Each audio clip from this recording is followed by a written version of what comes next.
Pak Wahyudi, ini kan baru beberapa saat lalu dilantik ya menjadi Dirut BRI Finance ya. Nah, ini saya penasaran aja mau bertanya-tanya nih Pak. Bapak sendiri ini nggak sih berkecimpung di investasi jatuhnya portofolio investasinya Bapak tuh seperti apa?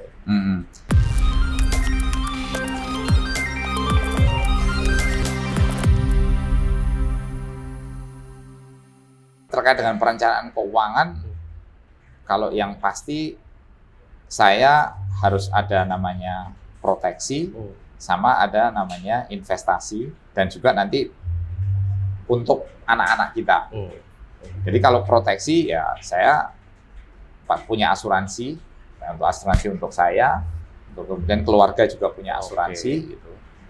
Kemudian kalau selain itu juga investasi saya juga punya. Tadi lebih banyak memang ke financial asset gitu. Properti ya ada beberapa lah bidang tanah gitu. Tapi itu bukan menjadi semacam instrumen investasi yang memang mau digunakan untuk mengharapkan return. Yang saya harapkan returnnya memang dari keuangan aja gitu. Atau financial asset saja gitu. Financial asset aja ya. Investasi saya. Nah, instrumen yang paling Bapak di financial asset itu apa Pak? Yang paling Saham. Ada sedikit obligasi. Reksadana juga ada sedikit. Tapi paling dominan 82% portofolio saya ada di saham. Di saham. Ya, kalau yang financial asetnya. Financial asetnya. Nah, kalau yang lainnya tadi yang tanah ya kayak gitu ya Pak. Ya, itu mungkin sekitar dari total investasi saya mungkin ya 45%-an lah. 45%. Jadi nanti bisa dibisnisin atau dikembangkan lagi gitu Pak. Betul. Penting nggak sih Pak punya finansial, maksudnya aset-aset kayak gitu? Ya, investasi penting gitu ya, karena kan kalau tadi dalam prinsip wealth management itu kan kita harus mengakumulasi gitu ya, kita harus nyari kekayaan gitu kan. Wealth itu kan harus diakumulasikan, terus dikembangkan dalam bentuk investasi, terus dilindungi dari sisi proteksi tadi, terus kemudian nanti juga istilahnya ini harus diturunkan dan juga nanti kita harus diproteksi juga ketika kita sudah tidak bisa menghasilkan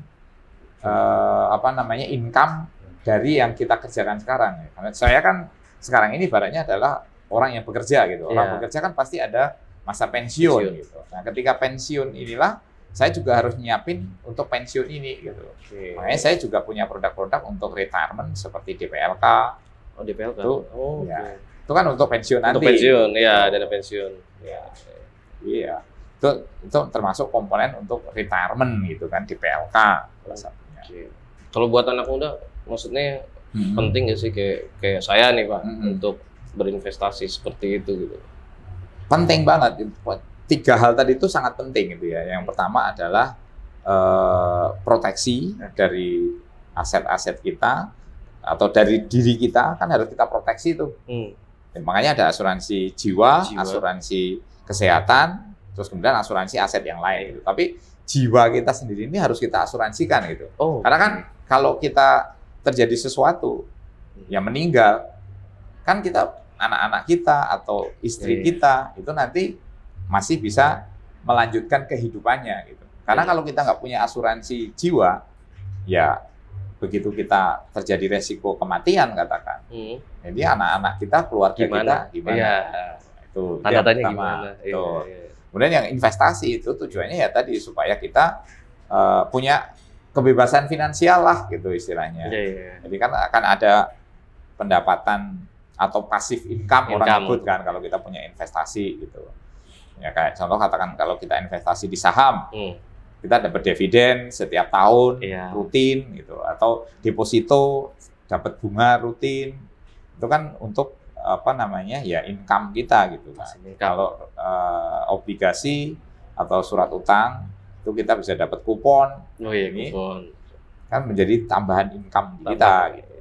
Kemudian tadi setelah pensiun ini juga penting untuk kita siapin gitu. Karena tadi usia pensiun rata-rata katakan 56, 58. harapan hidup sampai 70. 70. Berarti paling nggak ada 14 tahun yang income kita pasti akan turun drastis, tapi kebutuhan kita mungkin masih sama gitu. Karena kebutuhannya di hari tua itu kan kebutuhan untuk merawat kesehatan, kebutuhan untuk ya gaya hidup pada saat nggak bekerja itu kan juga pasti masih ada. Sehingga ini juga perlu disiapkan. Makanya tadi instrumennya ya yang paling sederhana pakai DPLK lah gitu. Atau pakai asuransi yang istilahnya asuransi jangka panjang bisa.